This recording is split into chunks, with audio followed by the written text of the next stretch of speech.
Baik, sekarang kita mulai ya untuk materinya.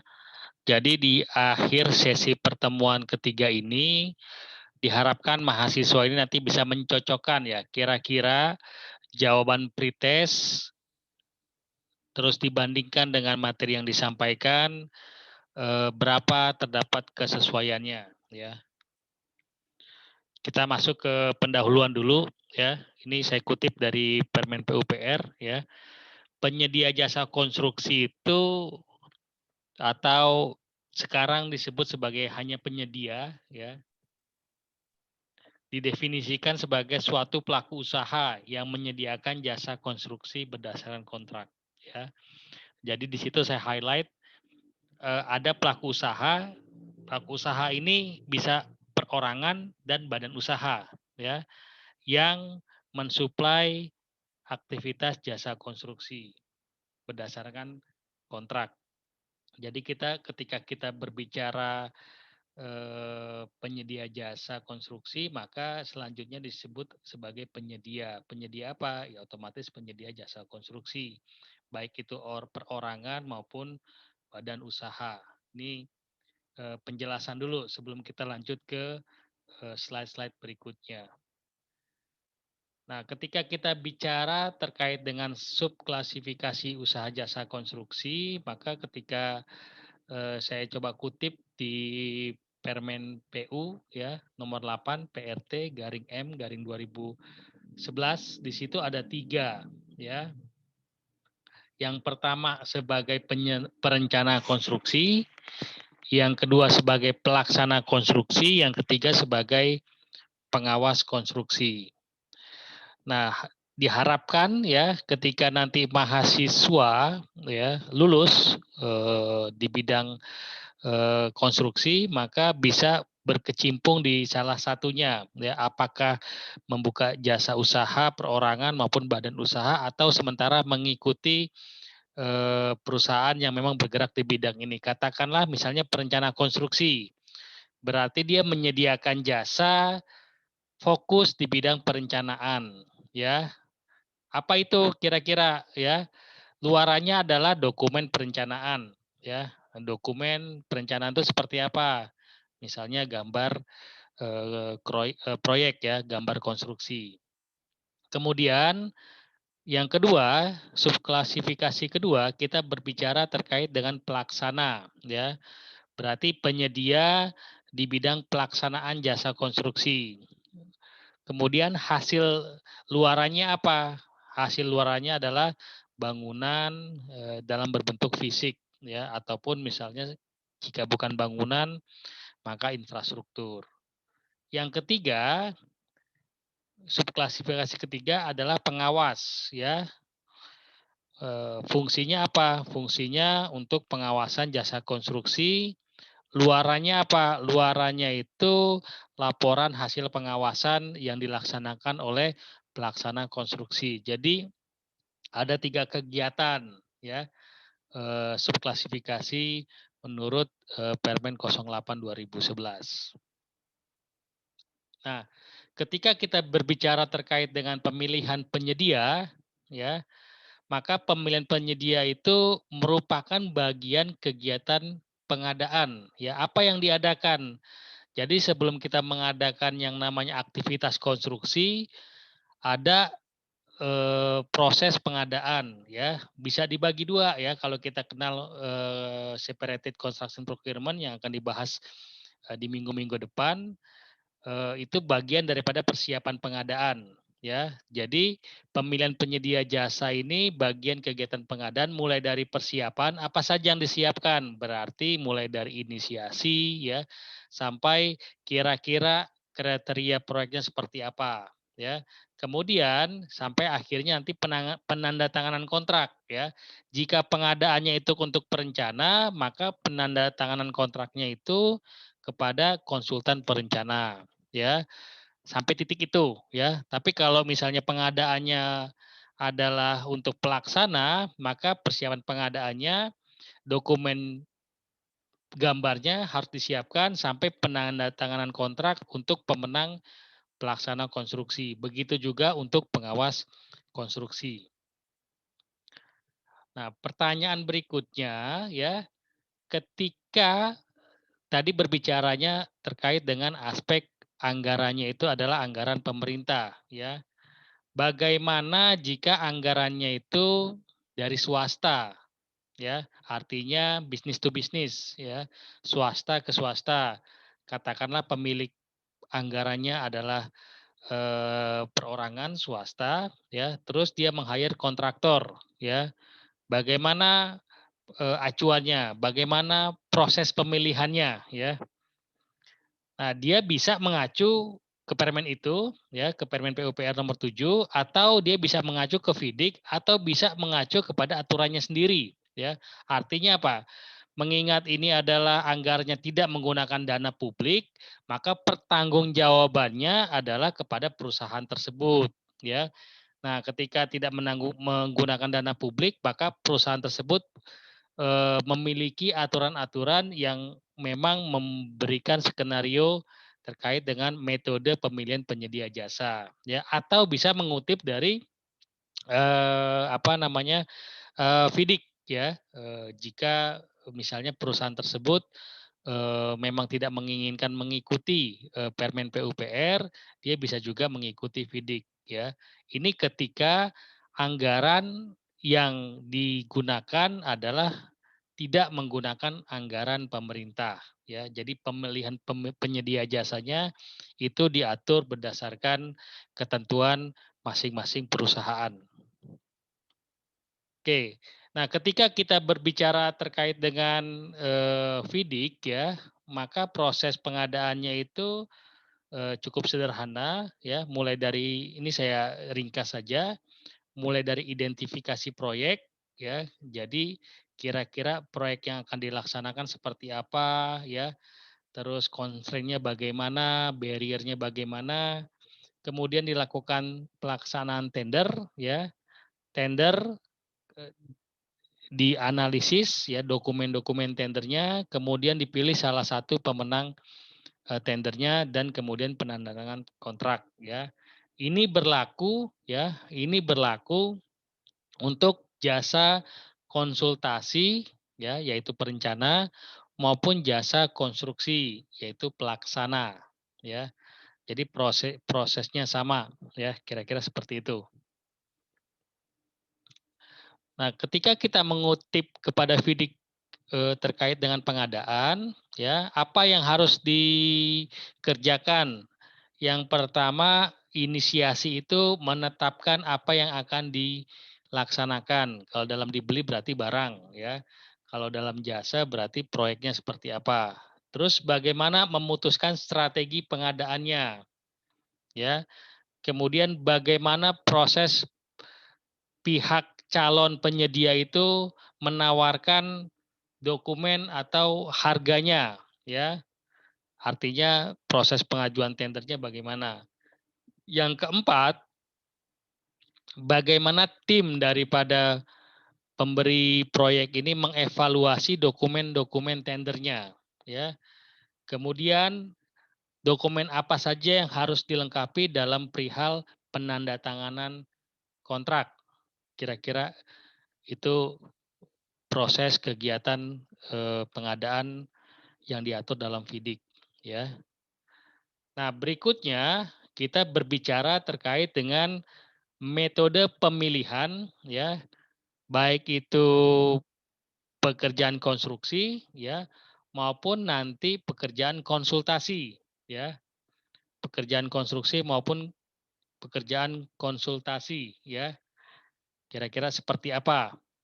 Yang pertama, ini saya fokus kalau dilihat ini adalah kegiatan untuk pengadaan jasa konstruksi, berarti untuk pelaksana ya.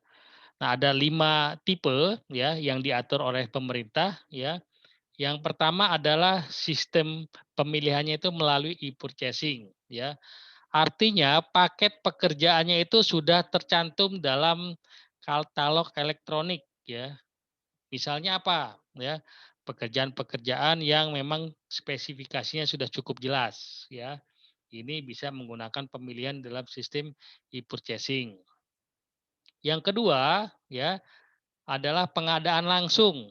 Untuk pengadaan langsung ya, ini saya highlight warna merah ya, maka nilai rupiahnya atau nilai nominalnya itu tidak lebih dari 200 juta ya. Nah, ini ada kriterianya ketika kita ingin mengikuti pengadaan langsung ya, risikonya tidak besar ya, artinya proyek konstruksinya ini proyek konstruksi yang memang tidak beresiko tinggi ya. Kenapa? Lagi pula di sini kan biayanya hanya 200 juta ya. Kedua ya, di pejabat pengadaan atau PPK ini dia prosesnya memanggil perusahaan, negosiasi dan deal. Jadi ini lebih lebih gampang ya. Nah, pertanyaannya adalah bagaimana perbedaan pengadaan langsung dengan penunjukan langsung. Oke. Nah, kalau penunjukan langsung memang kondisinya itu tidak ada batasan nilai karena dia dibutuhkan untuk kondisi keadaan tertentu ya. Misal katakanlah dalam suatu kegiatan konstruksi di wilayah tersebut dalam satu paket kegiatan konstruksi ternyata ada butuh penambahan fasilitas bangunan ya. Dan kemudian pada proses desain itu tidak teridentifikasi tidak teridentifikasi ya. Sehingga untuk mempercepat proses pekerjaan yang tambahan tadi maka bisa dilakukan penunjukan langsung ya. Terus berikutnya bisa juga keadaan tertentu ini definisinya untuk kegiatan-kegiatan yang memang bersifat protokoler ya. Di situ ada kegiatan keinternasionalan misalnya dihadiri presiden. Jalan tersebut belum masuk anggaran misalnya ya. Jalan tersebut belum dianggarkan, kebetulan jalan yang dilalui oleh presiden tersebut perlu dikerjakan atau perlu dirapikan, perlu diperbaiki. Nah, ini bisa melakukan proses penunjukan langsung karena ketika ada proses pengadaan langsung nilai nominalnya melebihi ya. Kalau melalui tender prosesnya cukup lama ya. Nah, ada kriteria berikutnya penunjukan langsung itu fokus nanti tetap ada melakukan yang namanya negosiasi ya. Mulai dari dokumen teknisnya sampai harganya. Nah, umumnya penunjukan langsung ini rekanannya atau penyedia tadi itu biasanya sudah terdaftar dalam list rekanan pemerintah ya, seperti itu. Jadi kalau misalnya wilayah penggunaan anggarannya di wilayah provinsi tertentu, maka rekanannya yang ada di provinsi tertentu. Apabila ini masuk kepada pekerjaan nasional, maka rekanannya adalah di kementerian, kira-kira seperti itu. Nah, berikutnya ya untuk tipe pemilihan penyedia jasa dilakukan yang namanya tender ya, tender cepat ya. Tender cepat itu satu ya kriterianya peserta itu telah terkualifikasi ya, telah terkualifikasi itu artinya dokumen-dokumen teknisnya itu telah memenuhi ya, telah memenuhi persyaratan ya. Berikutnya spesifikasi dan volume pekerjaannya itu sudah sangat jelas sehingga boleh diizinkan untuk melakukan tender cepat ya. Terus peserta hanya melakukan penawaran harga ya. Kemudian PPK pejabat pembuat komitmen tadi dia menetapkan berdasarkan harga penawaran terendah ya. Ini dilakukan ketika kriteria-kriteria ini telah terpenuhi. Dan yang terakhir untuk pengadaan kegiatan jasa konstruksi atau mengadakan si kontraktornya ya pelaksananya ada proses yang terakhir adalah tender ya. Tender ini ketika keempat metode tadi, ketika keempat tipe tadi itu tidak dapat dilaksanakan ya. Prosesnya ini cukup panjang ya.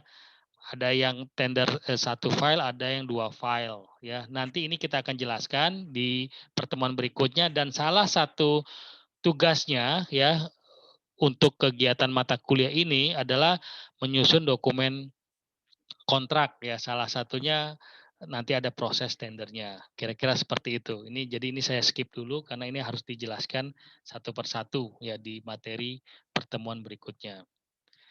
Nah, tadi kita sudah berbicara terkait dengan yang namanya metode pemilihan penyedia jasa. Ya, itu adalah untuk jasa apa? Jasa konstruksi. Berikutnya untuk jasa konsultasi ya. Misalnya ya, mahasiswa ketika lulus dia ingin membuka usaha yang memang bidangnya adalah untuk perencana ya. Nah, di sini ada beberapa ya, ada 3 ya. Yang pertama seleksi ya. Seleksi itu untuk nominal paling sedikit 100 juta. Kemudian pengadaan langsung dengan nominal paling banyak 100 juta ya, perbedaannya paling sedikit dan paling banyak. Dan yang terakhir adalah penunjukan langsung. Ya, penunjukan langsung ini adalah katakan misalnya skill untuk mendesain ini hanya sedikit pelaku jasa usahanya yang mampu mengerjakan ini, maka pihak PPK bisa melakukan yang namanya keadaan langsung ya, penunjukan langsung. Terus berikutnya kriteria untuk penunjukan langsung adalah aktivitasnya bisa dikatakan permintaannya berulang ya, dengan batasan maksimum adalah 2 kali ya. Jadi ketika nanti ingin membuka jasa konsultasi atau jasa perencana dan ingin mengikuti tender di proyek pemerintahan, maka ketentuan ini harus diikuti ya. Nah, pengalaman saya sedikit ya, saya sharing, lebih enak tuh waktu itu saya di konstruksi sedikit, paling enak main di sini. Mana tuh? Di penunjukan langsung ya. Kenapa? Pertama kita sudah punya listing ya.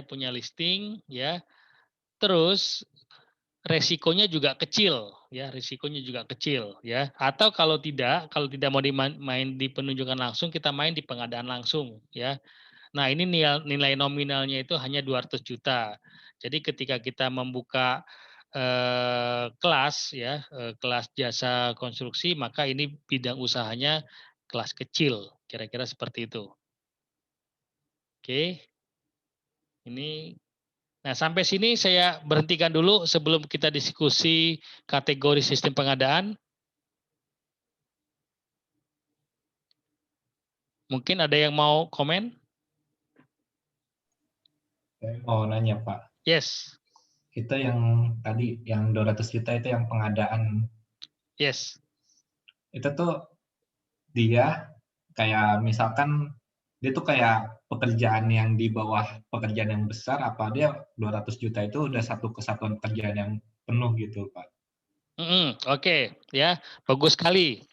Jadi yang diukur itu size-nya ya, size-nya itu pertama dia berdiri sendiri proyeknya ya, bukan nempel dengan proyek existing yang sedang dikerjakan. Nah, kalau dia menempel dengan proyek existing itu namanya penunjukan langsung. Ya, Steven ya. Nah, pertanyaan kedua untuk menjawab pertanyaannya Steven, nilai proyeknya ini misalnya gini, untuk perbaikan pedestrian ya atau pejalan kaki ya, pinggirnya apa namanya, perkerasan pejalan kaki. Itu setelah diukur dengan size panjang pedestrian itu adalah katakanlah 200 meter persegi, maka dihitung nilai nominalnya adalah 180 juta. Nah, itu adalah untuk kerjaan seperti itu ya. Jadi fokusnya untuk pengadaan langsung yang pertama dilihat adalah jenis konstruksinya, itu konstruksi yang berdiri sendiri dan nilai nominalnya maksimum adalah 200 juta. Itu Steven. Oh iya Pak, paham Pak, makasih Pak. Oke. Baik, ada lagi? Oke, kalau tidak saya lanjutkan ya. Berikutnya kita baru masuk kepada sistem pengadaan konstruksi ya. Kalau tadi itu adalah pemilihan penyedianya ya, penyedia jasanya. Kalau sekarang adalah sistem pengadaan konstruksi atau delivery-nya, ya. Yang pertama, ya, itu adalah kita kenal yang namanya separated procurement system atau separated procurement method, ya. Ini penjelasannya adalah proses pemilihan penyedia jasa untuk kegiatan proyek konstruksi di mana aktivitasnya itu terdiri dari dua organisasi. Ya, ketika kita ingin yang namanya membangun suatu proyek konstruksi, maka ada proses yang namanya gambar, ya, perencanaan dan pelaksanaan. Nah, ketika kita menggunakan separated procurement system, maka yang mengerjakan, yang mendeliver desain dan mendeliver construction-nya itu adalah dua organisasi. Ya, dua organisasi itu artinya dua PT, ya, dua badan usaha. Ya, yang pertama yang mendeliver untuk desain itu adalah katakanlah badan usaha A, PT A, namun yang mengerjakan desainnya pelaksananya adalah PTB, ya. Jadi itu dinamakan sebagai pengadaan konstruksi konvensional, ya, atau tradisional kita kenalnya, atau secara bahasanya separated procurement system, ya. Jadi ada dua PT, ya. PT pertama adalah yang mendesain, PT kedua adalah yang membangun, ya. Kira-kira itu. Jadi untuk kategori ini, ya, klien yang pertama dia harus menunjuk siapa? Menunjuk jasa konsultasi tadi, yaitu arsitek dan perencana struktur, ya. Nah, proses pemilihannya bagaimana? Merujuk kepada kalau ini dana pemerintah, merujuk kepada peraturan yang tadi. Tapi kalau ini adalah dananya swasta, maka metode pemilihannya itu diatur oleh ketentuan pemilik masing-masing, ya. Dia boleh menunjuk langsung, ya, boleh dia mentenderkan, ya, itu silakan, ya. Nah, jadi kalau misalnya ini adalah dana swasta, itu si pemilik bebas menggunakan tipe pemilihannya, ya. Oke. Nah, yang kedua, ketika perencana itu sudah terpilih dan desain sudah dibuat, sudah diserahkan kepada pemilik proyek, selanjutnya desain tersebut ditenderkan, ya. Ditenderkan untuk memilih calon pelaksana konstruksi. Metode pemilihannya bagaimana? Sama, ya. Ketika merujuk kepada anggaran pemerintah, maka metode pemilihannya mengikuti penjelasan di atas, ya, penjelasan sebelumnya. Namun ketika anggarannya adalah menggunakan anggaran eh, swasta, ya, tidak menggunakan dana publik, maka proses pemilihan kontraktornya atau pelaksananya itu disesuaikan dengan ketentuan klien masing-masing, ya. Misalnya ketentuannya itu berdasarkan mengikuti penawaran terendah. Boleh nggak? Boleh saja, silakan, ya. Oke. Nah, untuk separated procurement system ini itu sering dikenal sebagai pengadaan konvensional atau tradisional, ya. Nah, untuk detail penjelasan separated procurement system ini akan saya jelaskan di pertemuan berikutnya, ya. Ini akan saya jelaskan pertemuan berikutnya, mulai dari historicalnya, mulai dari sejarahnya, kenapa ini bisa muncul, ya, itu akan saya jelaskan di pertemuan berikutnya. Berikutnya, ya, sistem pengadaan konstruksi, ya, itu kita kenal sebagai integrated procurement system, ya. Jadi ciri khas daripada integrated procurement system itu penyedia yang mengerjakan mulai dari tahapan desain hingga konstruksi itu dilakukan oleh satu organisasi yang sama, ya. Dilakukan oleh satu organisasi yang sama, ya. Artinya dia yang mendesain, perusahaan itu juga yang membangun dari hasil desain tadi, ya. Nah, delivery-nya ada berbagai macam ya. Delivery-nya ada yang kita kenal sebagai design and build, package deal, ya, turnkey, ya, EPC, ya, kira-kira seperti itu, ya. Pokoknya cara membedakannya adalah yang pertama organisasi itu hanya satu, ya, dia yang mendesain, dia juga yang melaksanakan. Kira-kira seperti itu, ya. Nah, keuntungan daripada integrated, ya sedikit saya singgung. Yang pertama adalah eh, tanggung jawab itu ada di satu organisasi, ya, sehingga memudahkan klien untuk meminta pertanggungjawabannya, ya. Terus yang kedua, karena dia satu organisasi, ini bisa dilakukan secara paralel, ya. Misalnya desainnya belum komplit, ya, itu bisa dilaksanakan secara langsung, ya. Tapi nanti disesuaikan dengan jenis kontrak konstruksinya, ya. Itu tersendiri lagi, ya.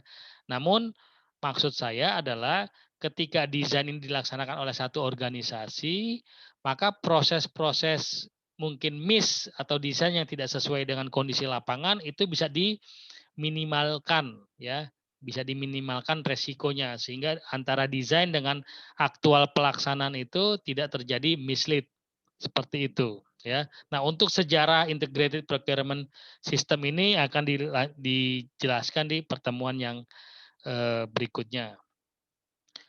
Berikutnya, ya, yang kita kenal berikutnya adalah management oriented procurement, ya, atau istilah kerennya itu CMER atau construction management at risk, ya. Di sini adalah organisasi, ya, yang tidak mendesain, tidak melaksanakan, namun berfungsi untuk membantu klien untuk memastikan antara desain dan pelaksanaan itu sesuai, ya. Itu kita kenal sebagai Management Oriented Procurement System atau istilah kerennya sekarang CM at risk, ya, CM at delivery, ya, ada juga seperti itu, ya. Nah, ini penjelasannya akan saya jelaskan di pertemuan berikutnya. Nah, kira-kira ini nih model sistem bagaimana eh, construction procurement-nya, ya. Mulai dari separated, ya, integrated, manajemen dan diskresi. Diskresi ini adalah menjawab di luar ketiga ini, ya. Dia bisa apa? Bisa kolaboratif, ya. Ini ada lagi nih istilahnya, kolaboratif atau partnering, ya. Jadi ini adalah ketika pemilik dan pelaksana, ya, ataupun konsultan dia menyadari bahwasanya risiko ini harus dibagi, ya, sedemikian rupa sehingga muncullah yang namanya konsep partnering. Ini akan dijelaskan di pertemuan yang lain. Oke. Nah, setelah itu baru kita berbicara ketika telah dipilih, ya, telah dipilih katakanlah misalnya untuk jasa konsultasi, berarti kita bisa fokus kepada konsultasi apa? Konsultasi arsitektur. Maka bidang-bidang usahanya mulai dari, nah ini ada yang dikutip dari apa peraturan, ya, mulai dari jasa nasihat, ya, pradesain, desain, penilaian kelayakan bangunan, desain interior, dan jasa arsitektur lainnya, ya. Nah, kalau kita bicara konsultasi rekayasa, misalnya di antara kalian nanti ada yang tertarik menjadi perencana struktur, berarti konsultasi rekayasa, ya. Itu biasanya saya selalu diskusi dengan Pak Wito nih, beberapa kali sekali proyek lah saya dengan 2 kali proyek saya dengan Pak Wito, ya. Di situ ada fokus bagaimana menghitung, ya, desain strukturnya, apakah pondasinya, ya, apakah kolomnya, apakah perkuatannya, itu ketika nanti mahasiswa ingin fokus kepada jasa konsultasi rekayasa, ya, mulai dari rekayasa teknik, pondasi, teknik sipil air, transportasi, mekanikal, elektrikal, industrial, ya, sama rekayasa konstruksi lainnya. Nah, berikutnya jasa pengawasan, ya. Pengawasan apa? Mulai pengawasan gedung, ya, pengawasan teknik sipil bidang transportasi, teknik sipil bidang air, ya, terus proses fasilitas industri lainnya, ya, misalnya pabrik dan sebagainya. Nah, kebetulan saya pernah terlibat di beberapa pengawasan baik di gedung maupun di fasilitas industri lain. Kalau untuk air saya belum pernah. Oke. Nah, berikutnya tadi kita sudah berbicara terkait dengan pelaksana untuk konsultasi dan pengawasan. Nah, yang terakhir adalah pelaksana klasifikasi untuk konstruksinya, ya. Jadi ketika nanti mahasiswa ingin membuka suatu perusahaan, maka jasa kriteria ini harus disebut nih ya, mulai dari hunian tunggal atau couple ya, sampai banyak hunian ya, sampai gudang, komersil, hiburan, hotel, pendidikan, kesehatan, dan bangunan lainnya. Masing-masing itu punya spesifikasi sendiri dan tenaga ahli sendiri ya. Misalnya kita berbicara bangunan kesehatan, maka di situ ada pengetahuan-pengetahuan khusus ya dalam bidang kesehatan, bagaimana flow-nya ya, udaranya, pembersihannya ya, pembuangan airnya itu ada khusus lagi ya. Nah, untuk spesialis ya, ini yang misalnya penunjukan langsung ya, bisa untuk soil investigasi ya, penyelidikan lapangan, penyelidikan tanah ya, pekerjaan pembongkaran ya, terus cut and fill ya, cut and fill ya, galian dan timbunan, pertambangan, untuk perancah, ada juga spesialis perancah ya. Terus untuk khusus untuk spesialis pondasi ya. Pondasi dangkal beda sendiri, pondasi dalam beda sendiri ya. Terus pekerjaan beton, pekerjaan baja ya, batu ya, ini ada sendiri nih masing-masing spesialisasinya. Jadi terbuka lebar ya ketika nanti mahasiswa lulus ingin membuka jasa usaha konsultasi maupun konstruksi, maka harus dipikirkan minimum kecakapan kemampuan tim daripada tim konsultasi maupun konstruksinya. Oke. Nah, kira-kira itu yang bisa saya sampaikan. Kita akan buka diskusi dan tanya jawab.